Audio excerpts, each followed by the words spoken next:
Hello बच्चों, AKB learning में आपका पुनः स्वागत है। कल हम लोगों ने इंग्लिश ट्रांसलेशन में एम इज़ आर का प्रयोग करना सीखा था। उसका एक बार रिवीजन करते हैं। एम इज़ आर का प्रयोग उस वाक्य में करते हैं जिस हिंदी वाक्य में अगर हूँ, है, हो या है मुख्य क्रिया के रूप में रहता है, तो हम उसमें जब इंग्लिश में ट्रांसलेशन बनाते हैं उस वाक्य का, हिंदी वाक्य का, तो उसमें एम इज़ आर का प्रयोग करते हैं। आज हम लोग द का प्रयोग भी देखेंगे। द का प्रयोग कहाँ करते हैं। जिस वाक्य में नाउन एक खास हो, निश्चित हो या पूर्व परिचित हो, जिसे वक्ता और श्रोता पहले से जानते हों, तो उस नाउन के पहले द का प्रयोग किया जाता है। तो हम आपको एक बार यहाँ पर लिख कर बताते हैं। रूल 1 में है द का प्रयोग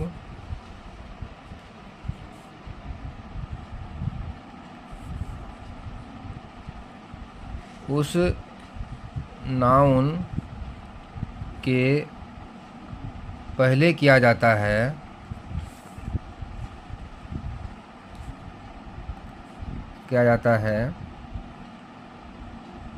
जो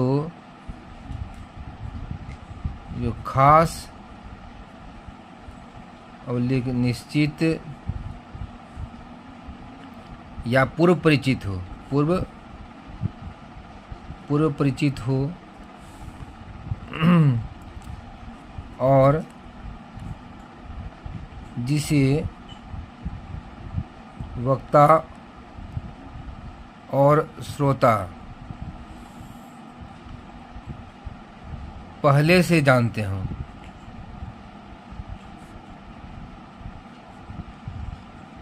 उस नाउन के पूर्व द का प्रयोग किया जाता है।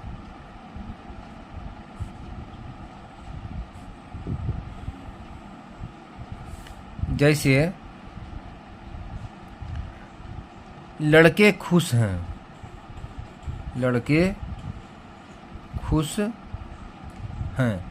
इसमें लड़के खुश हैं, इसमें पता है कि कौन सा लड़का खुश है, इसलिए ये लोग जानते हैं। जो बोलने वाला है कि लड़के खुश हैं, तो वो बोलने वाला जान रहा है कि कौन से लड़के खुश हैं, इसलिए यहाँ पर लगेगा the boys are happy.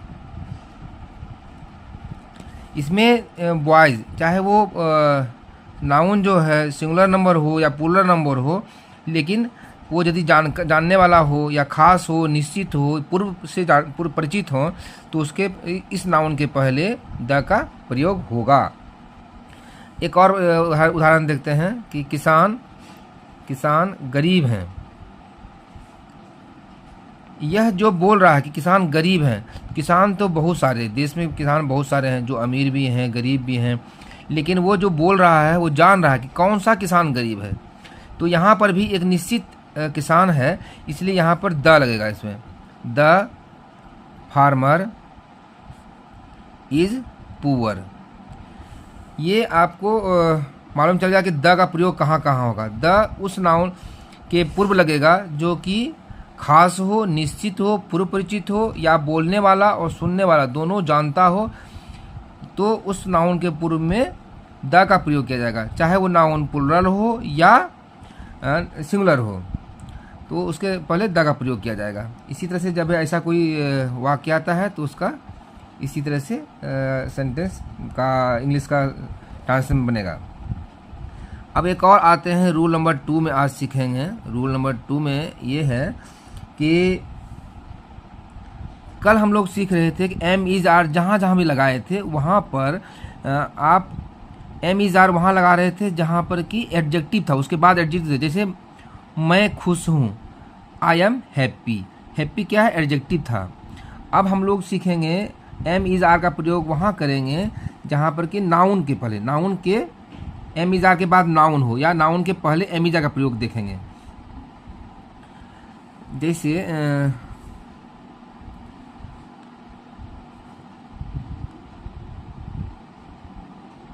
Noun के पूर्व एम इज आर का प्रयोग तब किया जाता है जब हिंदी वाक्य में हैं, हों,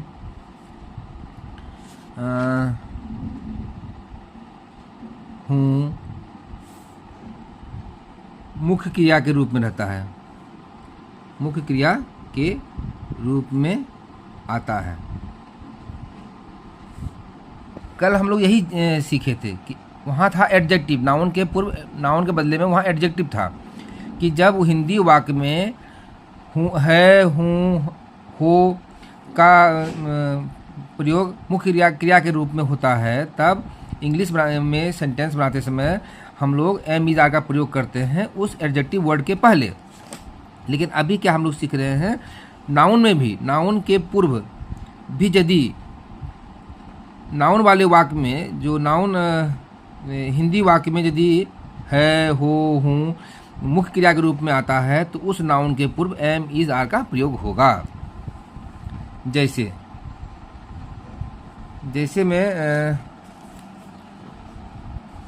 मैं एक गायक हूँ, मैं एक गायक हूँ। यहाँ देखिए गायक क्या है, एक नाउन है, तो क्या करेंगे, आई तो लगेगा और आई के अनुसार से इज एम आर का प्रयोग होगा। तो यहाँ पर क्या होगा, आई एम ए सिंगर। ये सिंगर जो है ये नाउन है। दूसरा एग्जाम्पल देख लीजिए, वह एक नर्स है। यहाँ पर क्या होगा, नर्स, एक तो ये नर्स होगा तो आप इसको इसमें यहाँ पर ही वह के बदले में सी का प्रयोग होगा। तो सी के साथ में क्या होता है का प्रयोग कहाँ होगा, है के बदले क्या होगा, is, she is a nurse. देखिए यहाँ पर भी इज जो लगा है वो नाउन के पहले लगाए हैं। यहाँ पर भी है, इस हिंदी वर्ड में है जो है एक वर्ब है और यह मुख्य वर्ब के रूप में आया है, इसीलिए इस है के बदले में हम लोग इज एम आर लगाते हैं और वह लगता है कर्ता के अनुसार इज एम आर का प्रयोग किया जाता है। तो इस जब भी ऐसा कोई अब हिंदी वाक्य आएगा तो उसमें इस तरह से हम लोग इज का प्रयोग करेंगे।